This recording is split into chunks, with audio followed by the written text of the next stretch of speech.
Pada video ini saya akan menjelaskan untuk bagaimana cara mengerjakan LK di pelaksanaan pendidikan profesi guru. Bapak Ibu semuanya bisa dilihat di layar bahwasanya ketika Bapak Ibu sudah dibedakan sebagai mahasiswa, nantinya di akun Bapak Ibu akan ada LMS, materi pembelajaran mandiri. Pada video saya sebelumnya saya sudah menjelaskan bagaimana cara mengerjakan LK pada pelaksanaan PPG dalam jabatan. Nah, di video ini saya akan menjelaskan lebih lanjut karena di kesempatan kemarin masih menjelaskan di LK 1 titik. Kali ini kita akan geser ke LK 2 titik untuk pengerjaan PPG dalam jabatan untuk angkatan kedua ya, Bapak Ibu. Bapak Ibu bisa melihat bahwasanya di sini ada LMS PPG dalam jabatan. Di sini ada menu pendahuluan, pendalaman materi, pengembangan perangkat pembelajaran, uji komprehensif, praktik pengalaman lapangan. Untuk LK 2.1 Bapak Ibu dan teman-teman itu ada di bagian pengembangan perangkat pembelajaran. Di pengembangan perangkat pembelajaran di sini Bapak Ibu diminta untuk mengeksplorasi alternatif solusi, penentuan solusi, pembuatan rencana aksi, dan pembuatan rencana aksi. Kita coba cek di eksplorasi alternatif solusi. Di sini ketika Bapak Ibu coba klik di menu ini, nanti akan ada template untuk LK 2.1-nya. Jadi harapannya melalui kegiatan ini nanti mahasiswa mampu menyajikan sebuah solusi berdasarkan identifikasi masalah pada bagian pendalaman. Ya, di sini coba diklik, nanti akan ada LK 2.1 ya Bapak Ibu. Nah, ini back to course, saya mau kembali lagi. Nah, 2.1 nanti akan diupload di sini, unggah tagihan alternatif solusi. Setelah itu ada penentuan solusi 2.2 ya Bapak Ibu. Di sini nanti akan ada penentuan solusi ya 2.2. Terus ada pembuatan rencana aksi.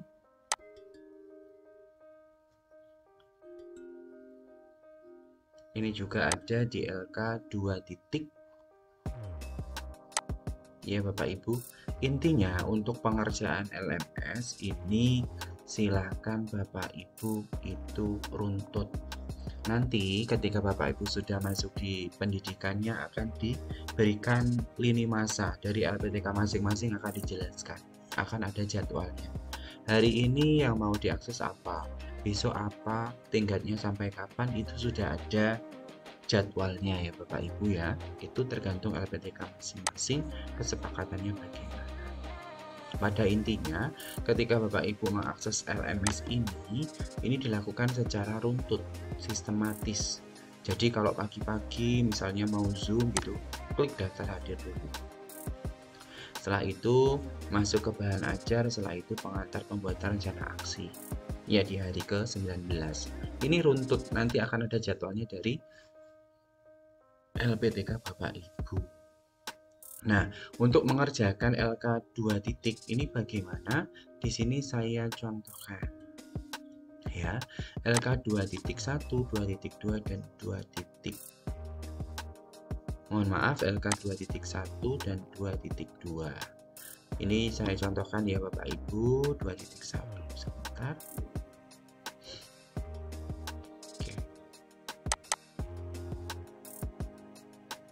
Oke, eksplorasi alternatif solusi. Jadi Bapak Ibu semuanya, pengerjaan untuk LK 2.1 ini berdasarkan masalah terpilih yang akan diselesaikan. Jadi masalah terpilih di LK 1.1 kemarin Bapak Ibu. Di LK 1.1 kan Bapak Ibu sudah memetakan nih masalahnya apa saja. Jadi di LK 2.1 ini Bapak Ibu diminta untuk melakukan eksplorasi alternatif solusi yang memungkinkan Bapak Ibu lakukan untuk menyelesaikan masalah terpilih. Contohnya di sini masalahnya peserta didik memiliki kemampuan literasi sains yang rendah. Maka akar penyebab masalahnya ini bisa Bapak Ibu tarik simpulan, bisa jadi karena model pembelajaran yang dipilih guru cenderung monoton atau teacher center. Nah, supaya Bapak Ibu bisa mengeksplor solusi untuk masalah ini, maka Bapak Ibu perkaya dengan literatur atau membaca kajian atau sumber pustaka, sehingga Bapak Ibu bisa menjabarkan, nanti Bapak Ibu bisa menganalisis alternatif solusinya. Contoh nih ya, tadi kan dikatakan literasi sainsnya rendah, maka Bapak Ibu silakan mencari sumber atau rujukan yang mendukung itu dan mencari kira-kira solusi apa yang bisa dilakukan supaya literasi sains itu naik dengan menerapkan model ya, karena di sini masalahnya model pembelajarannya yang monoton atau teacher center.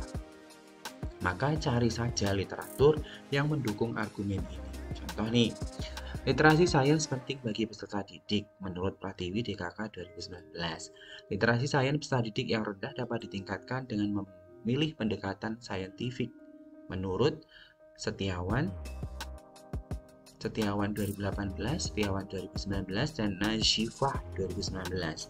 Menurut Narut dan Kanisius, pendekatan saintifik adalah cara pandang yang dilakukan oleh guru dalam rangka meniru cara ilmuwan. Pendekatan saintifik terdiri dari 5 kegiatan, yaitu mengobservasi, menanya, mengeksperimenkan, mengasosiasi, dan mengkomunikasikan.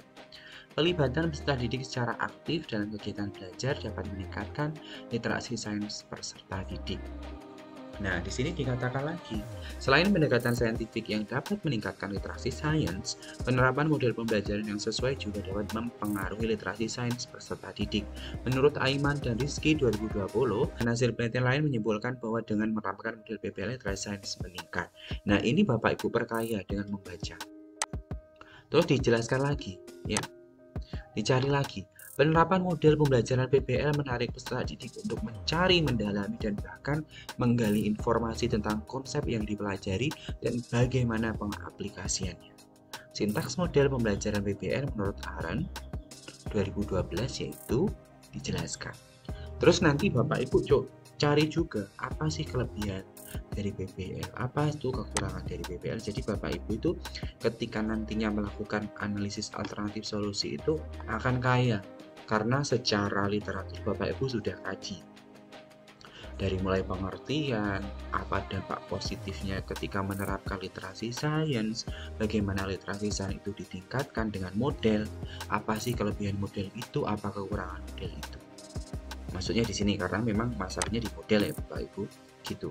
Jadi nanti ketika analisis ini menggunakan bahasa sendiri berdasarkan analisis di sumber atau kajian pustaka yang disematkan pada bagian eksplorasi alternatif solusi. Begitu Bapak Ibu. Ya, rujukan lah artinya. Nah, nanti seperti itu diperkaya. Apakah untuk model ini hanya PBL? Maka tidak jawabannya. Bapak Ibu silahkan cari-cari model yang memang mempengaruhi literasi sains. Contohnya di sini itu mengangkat PBL sama discovery learning. Nih, ya. Jadi nanti bandingkan saja Bapak Ibu dari kelebihan, kekurangan, maka yang cocok yang mana nanti dijabarkan di alternatif solusi. Terus yang kedua, ini Bapak Ibu bisa melihat ya. Jadi nanti rujukannya ditulis di bawah. Semakin banyak rujukan, maka akan mempermudah Bapak Ibu melakukan analisis alternatif solusi. Peserta didik kesulitan memahami konsep yang dipelajari. Akarnya kemungkinan guru belum mampu melaksanakan kegiatan belajar yang dapat memberdayakan komunikasi dan rasa percaya diri peserta didik, serta saat pembelajaran media yang diintegrasikan belum sesuai. Nah, ini akar masalahnya berdasarkan pengerjaan DLK 1 titik ya. Maka Bapak Ibu cari ya, bahwasanya kenapa sih guru itu tidak mampu melaksanakan pembelajaran yang dapat memberdayakan komunikasi. Sepenting apa komunikasi itu? Sepenting apa siswa itu aktif di kegiatan pembelajaran? Seperti di sini. Sepenting apa sih percaya diri terhadap kemampuan memahami konsep? Nah, di sini jabarkan, cari kajiannya. Nah, di sini baru dianalisis berdasarkan kajian yang Bapak Ibu buat. Ya, di sini kan disebutkan ada media, rasa percaya diri, komunikasi. Cari Bapak Ibu, perkaya rujukan itu. Nah, nanti di bawahnya diberi sumbernya, ya, begitu. Kalau mencari sumber, ini saya rekomendasikan pakai Google Scholar ya, yang ilmiah ya, boleh bukan Google Scholar ya nggak apa-apa, yang penting ilmiah ya, bisa dipertanggungjawabkan rujukan yang Bapak Ibu pilih. Begitu. Begitu ya Bapak Ibu ya.